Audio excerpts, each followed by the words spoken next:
Was a young boy who desperately wanted a bike for Christmas. So he asked his parents. His parents wanted to teach him the importance of prayer, so they suggested that the boy should write a letter to Jesus. Well, he wasn't very pleased with that response, and so he immediately threw a temper tantrum, and his parents sent him to his room. Once he got in his room, he decided, well, he better take his parents' advice.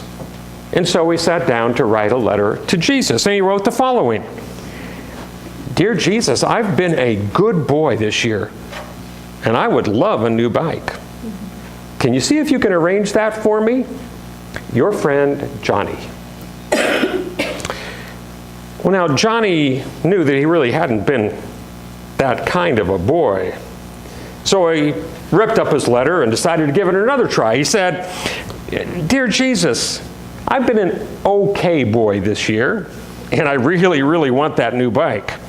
Yours truly, Johnny. Johnny thought about that for a minute, and I'm still not being honest. So he tore up that letter, and he tried again. Dear Jesus, I've thought about being a good boy this year, so how about that bike? Johnny. See, this time, Johnny was hoping he'd just get the new bike because, well, Jesus loved him. That's what he knew. But then Johnny looked down into his heart, which, by the way, was what his parents hoped that he would really do. And he realized that he probably shouldn't rely on the good graces of Jesus if he really wanted the bike. So once again, he crumpled up the letter, threw it in the trash, and went downstairs this time, where his mother had set up a nativity set on the fireplace mantel. He then took the statue of Mary, wrapped it in a blanket, and hid it under his bed. Then he wrote the following letter. Dear Jesus, if you ever want to see your mom again, give me that dang bike. Now you got to admit, some people will go to anything, to any lengths to get what they want for Christmas. But the truth is, Christmas isn't about getting what we want. Rather, it's about getting what we need. And in Christmas, that first Christmas, God gave us exactly what we needed: a Savior. Now, last week we talked about how God uses angels to communicate important messages that He had for us. And last Sunday it was the angel Gabriel visiting Zechariah to inform him how his wife would get pregnant, bear a son, and that son would prepare the way for the coming of the Messiah. Today, I want to focus on another angelic message of Christmas. In the first chapter of Luke, we find this same angel that came to Zechariah also coming to visit Mary. Let me give you a little background. We can assume that Mary is a teenager, probably in love. She may have been as young as 12 or 13. Some will say she could be as old as 17 or 18. So let's put her at maybe 15. Couldn't be too far off the mark. When the story opens, she is, quote, pledged to Joseph. That meant that she had formally agreed to marry him, but that the wedding had not yet taken place. Between the time of being pledged and the wedding feast could be a period lasting 6 months to even a year. During that period, the couple was still considered to be married and were actually called husband and wife, but A, they didn't live together, and B, they had not yet consummated their marriage. Following the custom of the day, Mary would live with her parents. After the public wedding feast, Mary and Joseph would live together in their own house as husband and wife. Well, everything in the first two chapters of the Gospel of Luke happens against this background. Okay, we'll say Mary is 15, living with her parents, presumably in Nazareth, waiting with, I would guess, happy anticipation for the day of her wedding. And it is at this point that God breaks into her life. He's about to ask this small town teenage girl to take part in something that is so shocking as to be totally unbelievable. What God asks Mary to do will change her life forever.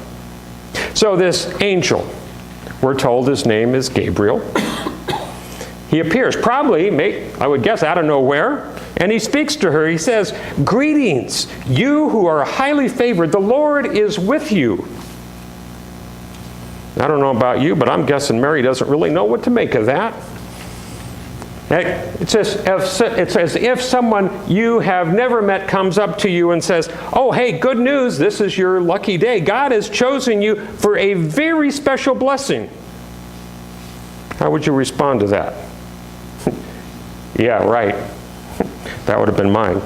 Verse 29 says that Mary was greatly troubled at his word and wondered what kind of greeting this could be. After all, she's 15 years old. She's about to be married, dreaming of spending her life with Joseph. And now some stranger comes up and says something bizarre to her, so no wonder she wondered about it. But that's not the half of it. Without pause, Gabriel continues to tell her something that, well, blows her mind. He tells her she's going to have a baby. And not just any baby, she's going to get baby. She's going to give birth to the Son of God. Now, what do you say to that? Remember, you're 15, you're waiting, maybe you got a date with Joseph that night. Life just seems to be perfect. Do you argue? Do you ask for clarification? Do you call 911? Do you say, "And who are you and how did you get into my room?" Do you just laugh out loud? Mary wouldn't be blamed for having any of those responses, but she doesn't do any of those things. In fact, she passes over all the hard stuff. When Gabriel says, "He will be called the Son of Man, or Son of the Most High," she doesn't ask, "Well, what does that mean?" Or she doesn't ask, why am I chosen for this honor? See, none of those ordinary concerns seem to affect her in the least. She only has one question. It's a technical matter that she'd like cleared up. So she asks the angel, "Wait a minute, how can this be, since I'm a virgin?" Which is, again, a perfectly logical question. Mary has been betrothed, but he's not formally had the wedding. She's never had sexual relations with any man. How can she become pregnant then and have a son? Mary wants details. Mary's kind of like many of us, I'm guessing, that when it comes to being used by God, oftentimes we want details of God's plan for our life.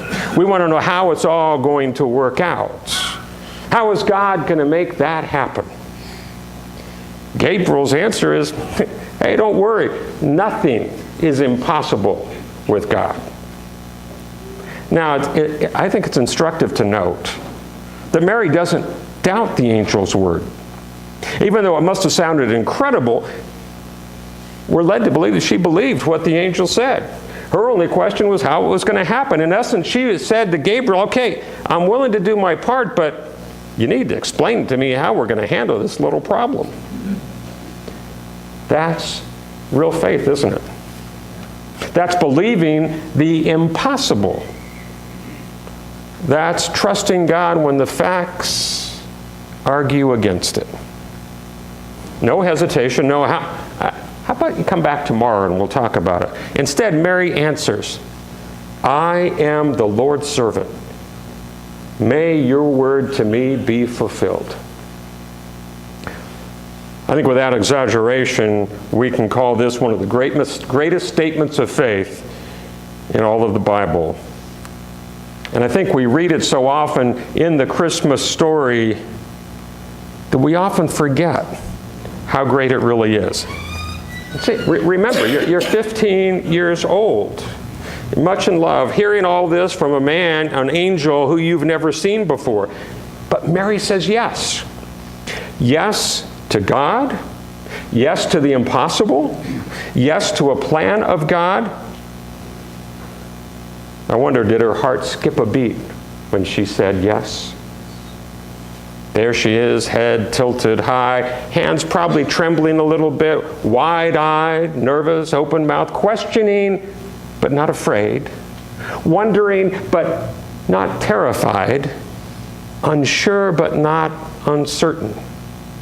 When the angel says nothing is impossible with God, Mary just takes a deep breath and says, all right, let's go. And with those words, Christmas comes to the world. Now, I hope you don't underestimate what it cost Mary to say yes. From that moment on, she faced the disbelief of her friends, I'm sure. Now come on, Mary, how do you expect us to believe that kind of a story, right? Or the scandalous gossip of the neighborhood. Well, did you hear about Mary?